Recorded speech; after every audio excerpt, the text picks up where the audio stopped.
우리 성탄절을 기해서 예수의 나심에 대하여 보았습니다.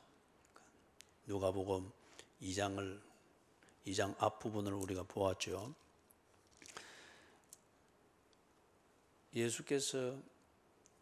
예수는 하나님이 당신의 약속을 지키기 위하여서 세상에 오셨다고 했습니다.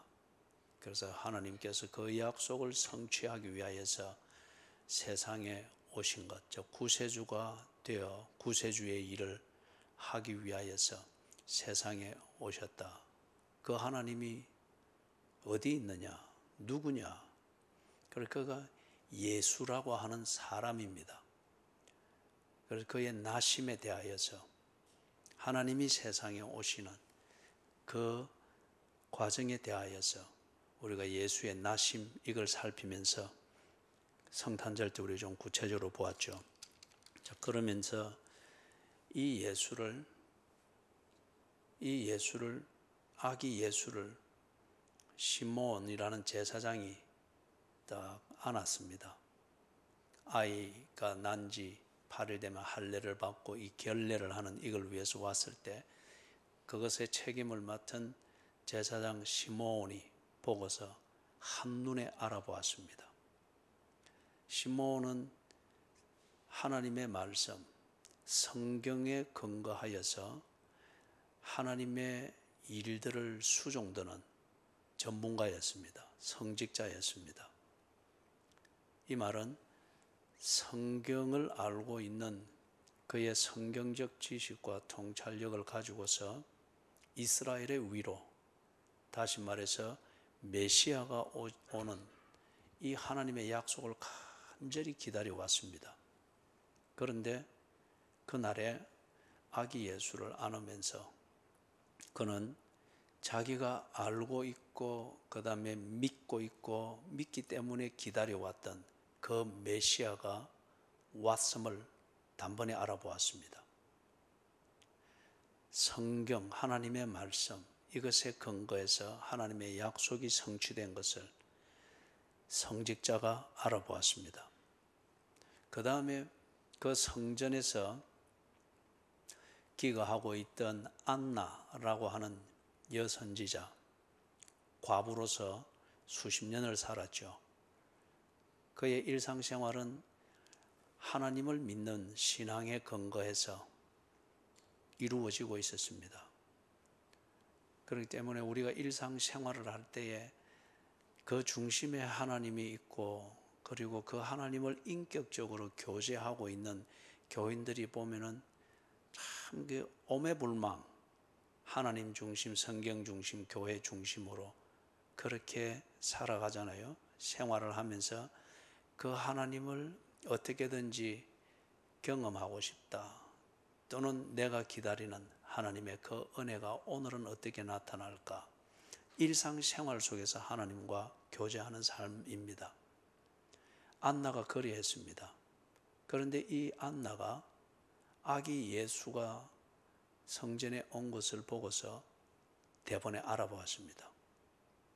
그리고 예루살렘의 소망을 바라는 모든 사람에게 바로 이 예루살렘의 소망인 메시아가 왔음을 안나가 아주 기쁘고 즐겁게 그리고 그의 일상에서 전하기를 시작했습니다. 이게 우리에게 뭘 의미합니까? 아기 예수가 왔을 때에 성경을 전문적으로 보며 성직자가 이 맥락에서 메시아를 기다려 오는데 그가 바로 알아보았습니다. 성경적으로 확인이 됐다는 겁니다. 그 다음에 이 성경적인 신앙을 가지고서 하나님의 백성의 삶을 삽니다. 일상을 사는데 그런데 하나님과 늘 이 교제함에 있는 이 경건의 생활에서 일상을 사는 이 안나라고 하는 여선지자가 예수를 대번에 알아보았습니다. 이게 무슨 말입니까? 하나님의 약속을 믿고 그 약속을 기다리면서 사는 자, 하박국 선지자의 표현 같으면은 오직 의인은 그 믿음으로 말미암아 살리라 믿음이다라고 했지 않습니까? 이 안나의 선지자가 일상생활을 하나님을 믿는 믿음, 성경에서 배운 그 진리를 믿는 믿음대로 살았는데 믿음의 실상인 메시아가 왔습니다. 그리고 그 믿음의 내용이었던 하나님의 약속이 성취된 것을 보았습니다. 크게 두 가지 관점에서 하나는 성경을 전적으로 연구하고 이해하고 그것에 근거해서 사람들이 성경을 알고 성경적인 믿음을 가지고 하나님과 교제하도록 가르치는 성직자가 보았을 때에 딱 성경대로 성취된 것을 보았습니다. 동시에 그렇게 배운 대로 그리고 배운 대로 믿고 사는 일상생활을 신앙생활로 살아가고 있는 이 안나 선지자가 딱 일상에서 바로 하나님의 약속이 성취된 것을 보았습니다. 이거는 어디 저 신비한 기도원에서 되어진 신비한 사람들만 보는 것도 아니었고, 그 다음에 아주 힘들게 살아가는 사람들이 위로를 찾기 위해서 이것저것 만지다 위로, 그런 것이 아니었다는 거예요. 하나님의 약속이 성취된 것을 어느 면에서 보든지 검증이 된 그것을 이 두 가지를 가지고서 딱 누가가 우리에게 전해 주었습니다. 그 다음에 오늘 읽은 이 본문에서 예수님이 하나님인 동시에 완전한 사람이다. 다시 말해서 우리 인간 가운데 오신 임마누엘 대신 하나님이다 하는 이것을 지금 말해주고자 합니다. 누가가 이것을 보고 그 사건을 가지고서 이걸 정언을 해주고자 하는, 그게 오늘 우리가 읽은 본문의 중심입니다. 보니까 40절에서 아기가 자라며 강하여지고 지혜가 충만하며 하나님의 은혜가 그의 위에 있더라. 여러분, 종교적 신비감은 그 사건을 볼 때와 그 사건에 대한 감정의 여운이 남아있을 때는 신비하지만은, 그러나 그 신비감은 안개가 사라지듯 석 사라집니다. 그렇지 않습니까? 여러분이 새벽기도 하면 여러분 새로운 분위기에서 하고 난 뒤에 마음이 기쁘고 또는 감동이 넘치고 이래서 떡 집에 돌아갑니다. 돌아가서 일상이 시작되어지면서 이런저런 일 또는 짜증나는 일, 생각했던 대로 안 되는 일, 감동이 쌓여있는 내 감정과는 전혀 다른 현실이 어제와 같이 이리 돌아가는 걸 볼 때, 새벽기도 때 나름대로 은혜를 느끼면서 감동했고 그래서 신비하게 하나님을 찾으면 그거는 온데간데 없습니다. 싹 다 사라지고 없습니다. 그죠? 삶은 현실이다 말이에요. 신비감으로 사는 게 아니죠. 신앙생활은 현실입니다. 그죠? 자기와의 싸움입니다. 현실과의 싸움이고, 그런 속에서 내 믿음대로 나를 지켜가는 삶은 현실이다 말이에요. 그래서 예수의 출생과 예수의 나심과 이걸 통해서 다 그 사건이 일어났을 때 하나님의 약속이 성취됐다. 다 그런 건 아니지만은 소수의 사람이지만 이걸 알고 감동하고 그 감동으로 하나님의 약속이 성취됐다. 메시아가 오셨다. 구세주가 오셨다. 이 흥분과 감동이 눈에 보이는 아기 예수가 자라가는 과정을 보고, 그리고 이 아기 예수가 아이가 되고 소년이 되고 하는 과정에서 아이가 태어나서 자라는 과정에서 다 보여주는 그 어떤 인간으로서의 부족함, 그리고 엄마의 손길이 닿지 않으면은 제 앞가림을 할 수 없는 그 모자람, 이 아이의 특성들을 이래 보면서 현실적인 예수만 보이지 하나님의 약속의 성취로 오신 구세주로서의 예수가 안 보이는 거예요. 그 신비감이 없는 겁니다. 여러분, 다시 강조하지만 신비감에 젖으려고 하는 것, 그거는 사이비 종교입니다. 그리고 신비감을 느끼면서 뭔가 이리 신앙생활을 해보겠다. 당신 스스로 감각을 잃고 지옥으로 가는 겁니다. 신비감이 아닙니다. 이런 건 한번 느낄 수 있는 현상적인 것이 될 수 있지만 신앙은 그런 게 아니다 말이에요. 예수라는 이 아이와 소년이 현실적으로 그들 눈에 날마다 일상적으로 부닥치는 것은 눈에 보이는 아이 예수입니다. 소년 예수입니다. 그리고 아이를 키워주는 이 양육에 도움 손길이 없이는 제 앞가림을 할 수 없는 부족한 어린 예수로 그들 눈에 보입니다. 그렇기 때문에 신비감은 온데간데 없습니다. 현실만 보입니다. 그러면 중요한 것은 이 현실의 본체가 뭐냐, 이 현실의 의미가 뭐냐, 이것을 깨닫고 이것을 바라보지 못하면은, 그죠?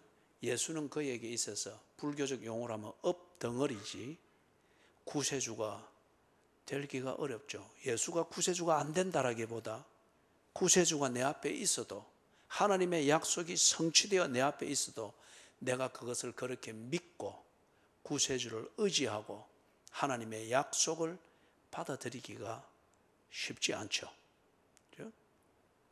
그래서 41절, 42절 이렇게 가면서 이제 이 아이 예수가 그 본체가 무엇인가 하는 것을 차근차근 드러내고 있습니다. 거기 41절, 42절에 보니까 그 부모, 지금 이 육신의 부모죠. 요셉과 마리아입니다. 해마다 6월절이 되면 예루살렘으로 갔다고 합니다. 아주 신실한 유대 교인인 것을 알 수 있습니다. 그래서 해마다 6월절을 지키러 예루살렘으로 올라간다.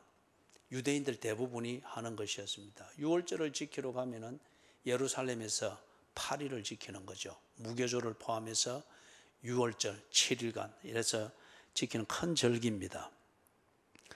예수님이 이미 아이 예수가 12살이 됐다. 12살이 되면은 이 절기를 지키기 위해서 1년에 한 번 예루살렘 성전으로 가는 것은 의무가 됩니다. 12살이 되면.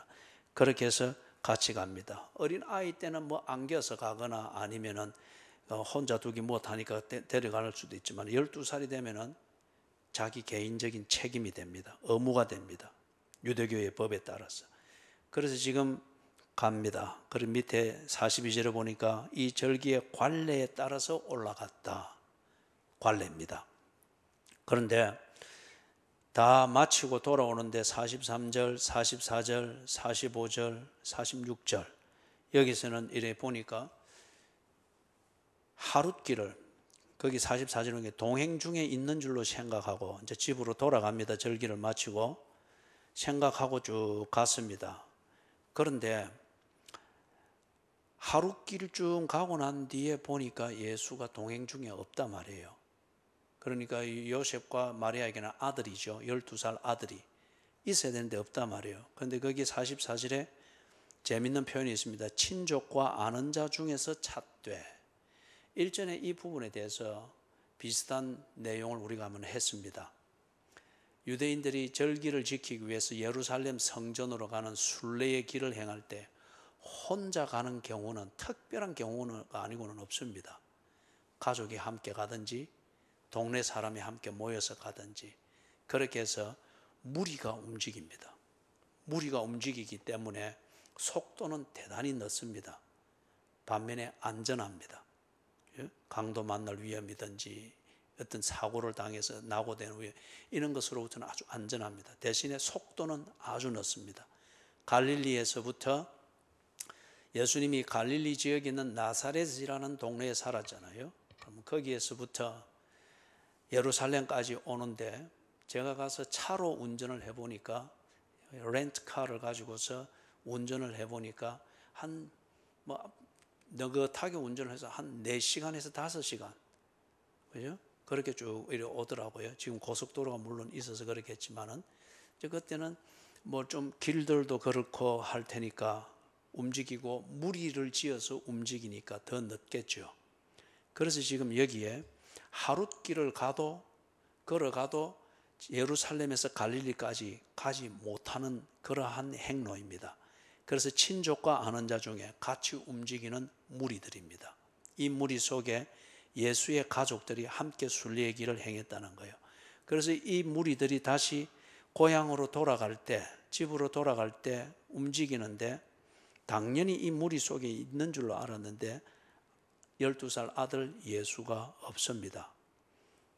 그래서 예수를 찾기 위해서 왔던 길을 되짚어서 돌아갑니다. 하룻길을 왔다가 다시 하룻길을 되짚어서 돌아갑니다. 그리고 예루살렘 성전에 가니까 예수가 거기에 계십니다. 그래서 거기 46절에 사흘 후에 성전에서 만났다, 그렇게 되어 있습니다. 거기서 예수님이 지금 성전에서 전문가들과 성직자들과 성경에 대한 여러 가지 토론들을 하고 있습니다. 이거는 삼자가 볼 때 놀라운 광경입니다.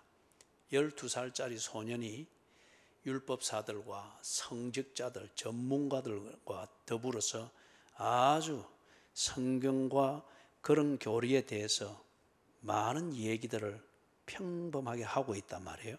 그래서 지금 놀랐습니다. 부모가 놀랐습니다. 48절에서 그의 어머니 마리아죠, 예수님께 좀 꾸짖는 듯한 그런 말을 합니다. 그럴 수 있죠. 같이 움직였는데 그게 안 되는 것 때문에 지금 사흘 길을 지금 소비했잖아요. 아이야, 12살 아들입니다. 당연히 그리 부르죠. 아이야, 어찌하여 우리에게 이렇게 하였느냐? 보라, 네 아버지와 이는 요셉입니다.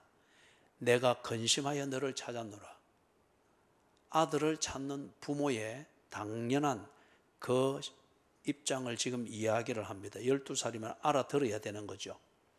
그런데 49절에 예수님의 대답이 좀 이상합니다. 예수께서 이르시되 어찌하여 나를 찾으셨나이까?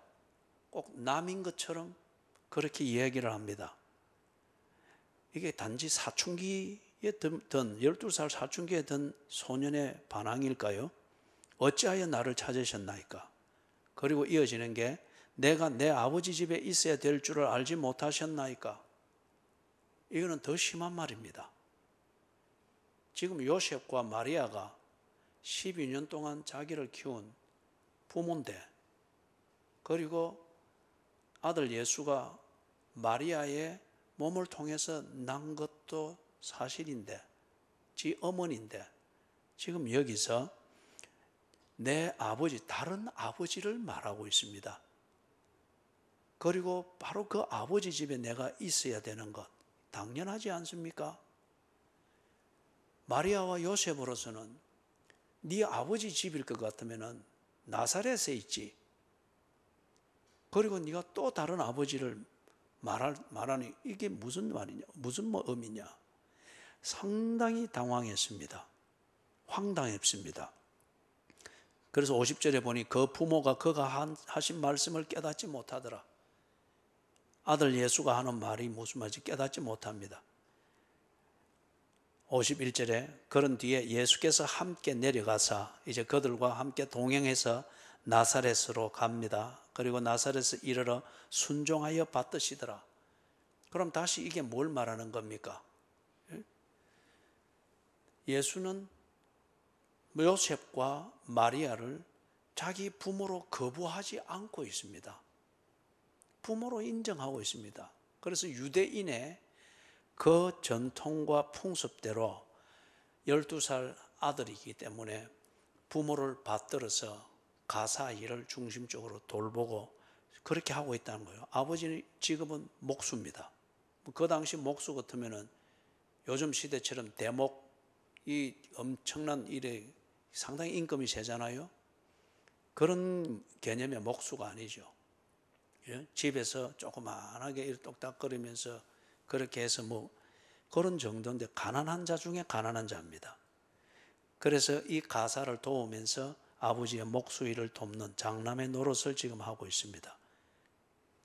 그러면은 51절에 보니까 그 어머니 마리아는 이 모든 말을 마음에 두니라. 왜 그렇죠? 지금 마리아가 이게 다 이해는 안 됩니다. 그러나 부정은 할 수 없습니다. 왜 그렇습니까? 요셉보다도 마리아는 예수의 출생의 비밀을 보다 정확하게 알고 있습니다. 가브리엘 천사를 통해서 들었죠.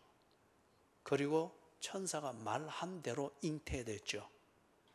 그리고 그것을 확인이 됐던 게 역시 가브리엘 천사를 통해서 하나님의 계시를 받은 자기의 숙모 엘리사벳이 세례 요한을 잉태하고 낳았죠. 그래서 그것이 확인이 되었죠. 그렇기 때문에 마리아는 예수의 출생을 보다 깊이 사실 그대로 알고 있습니다. 그런데 지금 분명히 자기의 남편 요셉과 동침하여 낳은 아들이 아닌 것은 분명합니다. 그러나 하나님의 계시를 통하여서 잉태하여 낳은 이 사실을 다른 사람들도 알고는 있으나 직접적으로 알고 있는 사람은 지금 마리아입니다. 그런데 이게 어떻게 가능한가? 지 몸으로 낳았지만은, 그리고 지 귀로 듣고 지 영혼으로 반응했던 하나님의 계시이지만은 이게 인간적으로는 여전히 이해가 안 됩니다. 그러나 사실을 부정하지는 못합니다. 그리고 지금 현실적으로 12살 된 아들 예수가 참 엄마로서는 듣기에 참 상처가 될 만한 이런 말들을 하고 있단 말이에요. 그게 사실에 근거해서 하는 말인 줄은 알지만은 그 사실이 왜 그런지 납득은 어머니는 안 됩니다. 거기에 하나님의 일하심이 있는 것은 알지만은 그게 구체적으로 어떻게 되는 건지, 왜 이렇게 되는 건지 구체적으로는 모릅니다. 그러니 지금 황당한 거예요. 당황스럽습니다. 그리고 한편 너무 조심이 됩니다. 하나님이 두렵습니다. 그 어머니는 이 모든 말을 마음에 두니라. 여러분, 우리가 다 알고 믿는 것 아닙니다. 여러분, 여러분의 아내를 다 압니까?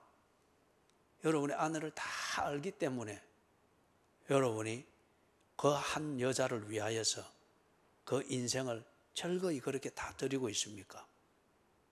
여러분의 남편을 다 압니까? 그죠? 다 모릅니다. 그러나 중요한 사실, 이 사실 하나면은 다른 모든 것은 내가 몰라도 믿을 수 있다는 그 중요한 사실 하나를 내가 분명히 검증하고 확인하고 믿게 될 때에 다른 모든 것은 더불어 믿게 됩니다. 마리아가 하나님을 정확히 다 모릅니다. 다 경험하지 못했습니다. 그러나 하나님의 살아계심과 일하심과 약속의 신실하심을 이 한 사건을 통해서 아이를 예수를 잉태하여 낳고 키우는 이 하나의 사건을 통해서 그는 모든 것을 확정했습니다. 그렇기 때문에 때로는 모르는 것을 믿는 이게 현실이 될 때에 당황스러움이 있습니다. 그러나 그것 때문에 뭔가 입장을 바꾸거나 지조를 바꾸거나 그러진 않습니다. 마음에 담아두었습니다. 그런데 52절을 보니까 예수는 지혜와 키가 자라가며 하나님과 사람에게 더욱 사랑스러워 가시더라. 40절에는 어떻게 시작됐습니까? 아기가 자라며 강하여지고 지혜가 충만하며 하나님의 은혜가 그의 위에 있더라. 자라는 아기 예수의 모습, 아이 예수의 모습, 소년이 되어가는 아이 예수의 모습을 강조하여 말하고 있습니다. 반면에 시간이 지난 뒤에 52절에서는 하나님의 사람, 다시 말해서 하나님이 보내서 오신 구세주의 모습으로 점점 자라가고 있다는 이 암시를 거기에 하고 있습니다. 무슨 말이에요? 예수의 정체성은 완전한 사람인 동시에, 이거 부정할 수 없잖아요. 지금 요셉과 마리아에게서 태어났고 자라고 있고 그 동네 나사렛 동네의 한 사람으로서 일상의 삶을 함께 살고 있습니다. 그렇기 때문에 예수를 눈에 보이는 신기루와 같은 현상이다, 착각이다, 환상이다, 환영이다, 그리 말할 수 없잖아요. 완전한 인간입니다. 동시에 지금 예수는 하나님이 보내서 오신 구세주라고 하는 이 정체성을 점점 드러내고 있습니다. 점점 드러내고 있습니다. 자, 그러면 여기서 여러분 49절에서 예수님이 자기 부모에게 했던 말, 내가 내 아버지 집에 있어야 될 줄을 알지 못하셨나이까? 내가 내 아버지의 집에 있어야 될 줄을 알지 못하셨나이까? 예수님이 말한 대로 하나님이 정말 자기의 아버지일 것 같으면은, 하나님이 자기의 아버지일 것 같으면은 완전한 인간이신 예수에게서 동시에 하나님의 DNA가 나타나야 됩니다. 그리고 하나님의 하시는 일을 그가 하고 있어야 됩니다. 어디를 보아도 그가 하나님의 아들이라 하는 것을 확인할 수 있는 증거들이 나타나야 됩니다. 완전한 인간이다 하는 이것에 대해서는 우리가 부정할 수 없습니다. 역사적 자료도 예수의 존재와 예수의 십자가 사건은 부정하지 않습니다.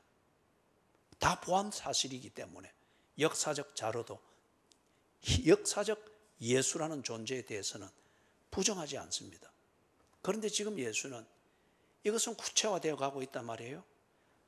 바로 이 예수가 하나님의 약속의 성취로 왔고 12년 전에 동방 박사들이 예우를 했고 목자들이 찬양하고 경배했고 그리고 시몬 제사장과 평범하게 사는 그 신앙인 안나라는 이 여선지자가 하나님의 약속의 성취로 확인했던 바로 이 예수가 인간으로서 완전한 인간으로서 자라가는 이 예수가 정말 오신 하나님의 아들 구세주다 하는 이것을 지금 확인하고자 하는 거예요.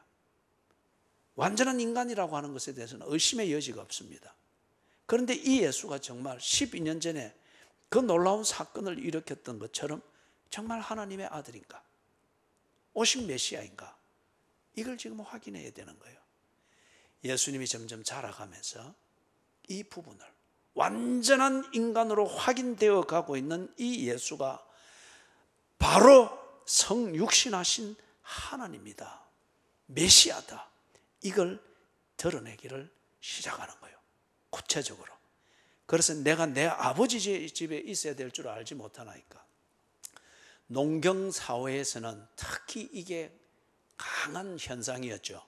아버지가 농사 지으면 아들도 농사 짓습니다. 아버지가 무언가 백정을 하면은 아들도 그 업을 이어받습니다. 그리고 아버지 성씨가 이러면은 아들 성씨도 그리 가는 거죠. 아버지가 이런 성향이 있으면 아들도 그런 성향으로 그리 갑니다. 이게 그대로 가면 갈수록 특히 농경사회이면 일수록 더욱 그랬습니다. 그래서 자식은 아버지 집에 있었습니다. 자식은 아버지의 업을 물려받았습니다. 자식은 아버지의 성품을 그냥 그대로 자연스럽게 이어받아서 또 그렇게 대물림을 해서 사는 것이 그들의 모습이었습니다. 유대 사회도 다를 바 없었습니다. 아버지 집에 있어야 될 줄을 알지 못하나이까. 내 아버지가 하나님이기 때문에 나 또한 하나님의 집에 있다는 거예요. 그걸 지금 말합니다. 그러면 이 증거가 나타나야 됩니다. 우리 3장에서 보면은 세례 요한이 나옵니다. 이 세례 요한은 사람들에게 굉장히 존경을 받고 인정을 받았습니다. 어떤 사람은 세례 요한을 이 사람이 바로 하나님이 약속했던 메시아다라고 믿을 정도로 세례 요한을 인정하고 존경했습니다. 메시아로까지 안 믿어도 세례 요한은 하나님이 보낸 대선지자다. 그래서 세례 요한이 하는 말은 그들이 귀 기울여 들었습니다. 그런데 바로 이 세례 요한이 사람들에게 증거하고자 했던 주제는 딱 하나였습니다. 뭐였죠? 예수가 하나님이 보내신 메시아라고 하는 걸 증거했습니다. 특히 그게 마태복음, 마가복음, 요한복음에 보면은 구체적으로 나옵니다. 특히 요한복음에서는 예수가 나오는 것을 보고 보라, 세상 죄를 지고 가는 하나님의 어린 양이로다. 그리고 자기를 믿고 따르는 자들을 다 예수께로 가도록 그가 구세주다. 그걸 증거했습니다. 세례 요한이 그걸 증거했습니다. 그 다음에 두 번째는 3장 21절 22절에 누가복음에서는 예수님이 세례 요한에게서 세례받는 것을 간단하게 사실만 증거를 하고 있습니다. 그것에 대한 좀 더 구체적인 사건의 세부와 사항은 마태복음과 그리고 마가복음을 보면 좀 더 구체적으로 볼 수 있습니다. 우선 여기서 나오는 대로 예수님이 세례를 받습니다. 세례를 받는 것에 대한 그 깊은 의미는 우리가 다음에 또 기회 될 때 하도록 하고, 오늘은 예수님이 앞에서 말했던 것, 내가 내 아버지의 집에 있어야 되지 않습니까? 당신의 신성을 말하는 그것을 지금 여기 세례받는 것을 통하여서 증명하는 이 부분을 조금 살펴보고자 하는 겁니다. 자, 거기 보니까 세례를 받고 예수님이 딱 올라오십니다. 예수께서 세례 요한을 통해서 세례를 받는다고 하는 것은 그가 완전한 인간이라는 겁니다. 이거는 우리가 다음에 기회가 될 때 하게 됩니다. 완전한 인간이기 때문에, 인간이면 다 정결케 위해서 세례를 받아야 되는데 예수도 인간이기 때문에 세례를 받는다는 거예요. 그가 죄가 있어서가 아니라 인간이라는 이것을 분명히 나타내기 위해서 세례를 받습니다. 그런데 그는 정결케 되어야 될 죄가 없습니다. 왜냐? 그는 아버지의 아들이기 때문에. 앞에서 말했던 대로 12살 때에 했던 그 경험대로 내가 내 아버지의 집에 있어야 될 줄 알지 못하였나이까. 그게 하나님이 자기 아버지라는 거예요. 그런데 이제 30살이 돼서 세례를 받는데 그가 하나님이 자기의 아버지일 것 같으면은 그에게서 분명히 하나님의 신성이 나타나야 됩니다. 하나님의 DNA가 나타나야 됩니다. 그런데 이 세례를 받을 때에 예수가 누구의 가족인가? 그의 아버지가 누구이신가? 이게 그냥 그대로 온 사람이 보도록 딱 나타났습니다. 22절에 보니 하늘이 열리며 성령이 비둘기같이 하나님의 영이 예수에게 임했습니다. 그리고 하늘로부터 소리가 나기를 너는 내 사랑하는 아들이라 내가 너를 기뻐하노라 하시니라. 그의 아버지가 이 예수가 하나님의 아들인 것을 공포하고 있습니다. 예수가 하나님의 아들이 아닌 것 같으면 지금 이 자리에서 예수의 가족들이 나타날 리가 없죠. 예? 그가 하나님의 아들이라는 겁니다. 자, 우리 잠깐 영상 보면서 이 부분을 좀 이해를 할 수 있기를 바랍니다. BTS에 대한 간단한 영상입니다. 먼저 유튜브에서 보면은 있습니다.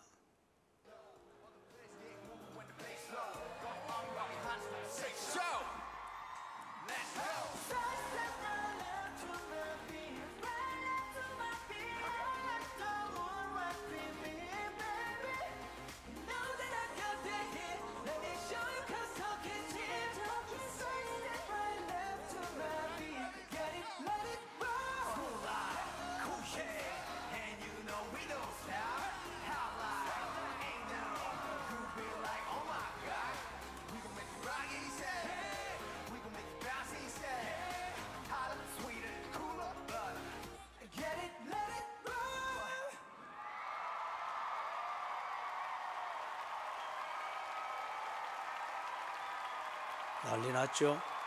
저 세계적인 스타들이 다 모여서 저 BTS의 공연에 기립 박수를 보내고 있습니다. 그래미상 수상식이었습니다. 저기서 지금 공연을 했는데 그 7명으로 된 거 알고 있죠? BTS를 쳐니까 자던 자들이 다 깨어났군요. 그죠? 예. 그 다음에 BTS의 또 영상 하나 더 보십시다.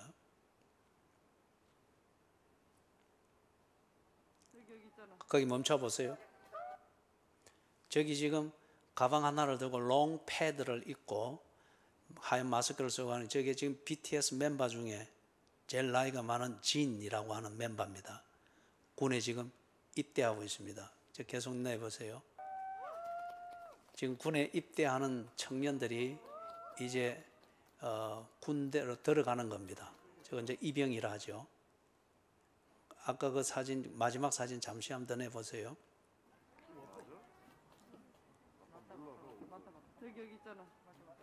자, 멈춰 보세요. BTS 멤버입니다. 그런데 지금 저 모습과 분위기하고 아까 바로 앞에 보았던 것, 그래미상 수상식에서 전 세계를 열광시키면서 공연할 때의 그 모습하고 너무 분위기가 다르죠. 이 아주 평범한 지금 군대 입대하는 한 청년입니다. 머리 다 깎고, 그죠? 그렇게 해서 지금 기본적인 소지품 등 가방 하나 들고 누구나 다 들어가는 청년들이 가는 그 지금 입영 절차를 밟고 있습니다. 그런데 저 사람이 누군가, 그 앞에 했던 그 영상 잠시 한번 더 내보십시오. 그래미 수상식.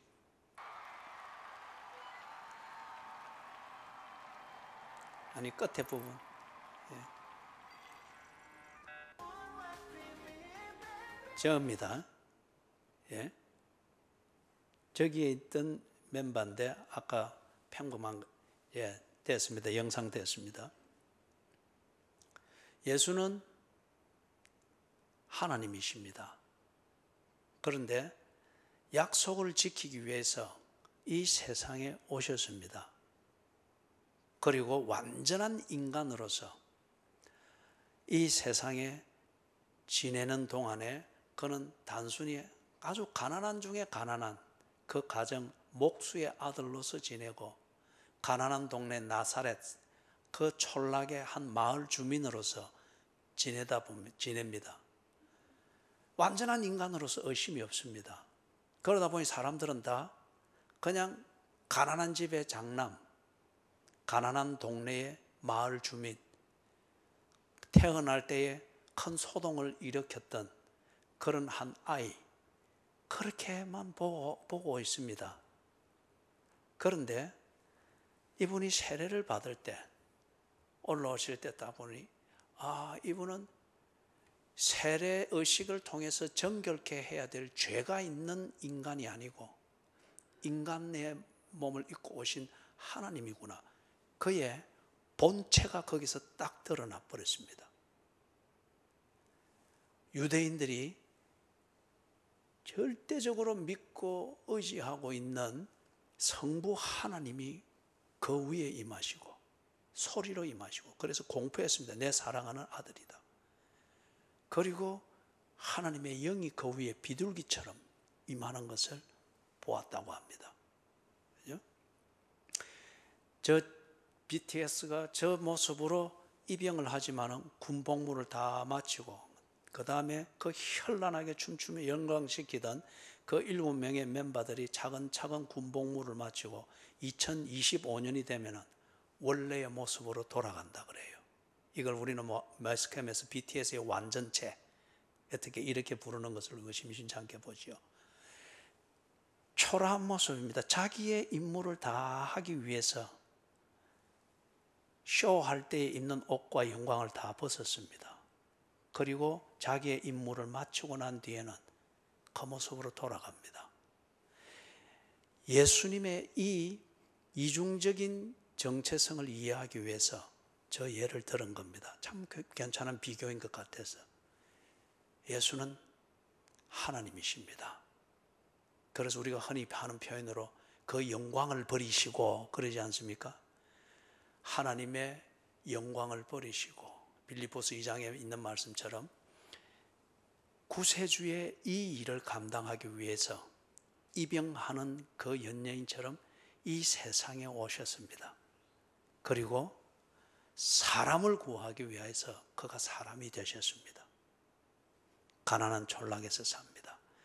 완전한 인간이라고 하는 것은 누구나 다 30년을 지나면서 특히 나사렛에 있는 주민들이 다 확인하고 검증해서 나 온전한 인간이라고 하는 것에서는 의심의 여지가 없습니다. 그런데 그가 하나님이다, 하나님이 이 세상에 약속을 성취하기 위하여 오셨다, 이 부분에 대해서는 이해 불가한 현실이기 때문에 안 믿으려고 하는 거예요. 이걸 지금 딱 보여준 겁니다. 그죠? 보여주면서 예수는 그의 본체는 신성이구나, 하나님이시구나. 그렇기 때문에 그의 아버지 집에 있는 것이지, 그가 하나님이시니까 그의 아버지와 함께 있는 것이지, 이게 딱 드러난 거예요. 그래서 3장 23절에서부터 38절에 보면은 예수님의 또 다른 족보가 나옵니다.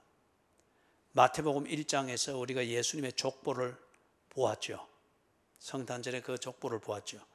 그것은 마태복음 1장에 나오는 이 족보는 예수가 완전한 인간이다 하는 것을 보여주는 그 족보입니다. 예수가 완전한 인간으로 오셨다 하는 이것을 보여주는 족보입니다. 누가복음 3장 23절에서부터 38절에 나오는 이 족보는 예수는 인간으로 오신 하나님이다 하는 이것을 보여주는 족보입니다. 그래서 여기 23절에 3장 23절의 시작이 예수께서 가르치심을 시작하실 때에 30세쯤 되시니라. 사람들이 아는 대로는 요셉의 아들이니. 이 부분에 대해서 의심이 없습니다. 요셉의 아들이니, 즉 인간 예수에 대해서 의심의 여지가 없습니다. 당연히 이리 생각합니다. 그런데 그는 실제로 어떤 본체이시냐? 38절에 보니까 그 위는 에노스요, 그 위는 셋이요, 그 위는 아담이요, 그 위는 하나님이시니라. 그의 본체가 하나님이라는 거예요. 자, 사랑하는 여러분, 그래서 지금 누가복음 2장, 3장을 통해서 예수님은 완전한 인간이시며 또한 완전한 하나님이시다. 이것을 보여줍니다. 이걸 사람들이 보았고 증명했습니다. 예수님이 하나님으로서 이 세상에 오신 완전한 인간이다.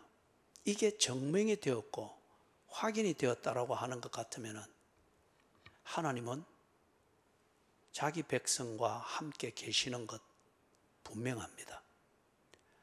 하나님께서 자기 백성에게 한 약속을 지키기 위해서 자기 백성이 있는 곳, 그곳이 지옥이라 할지라도 하나님께서 그곳에 임하지 못할 리가 없습니다.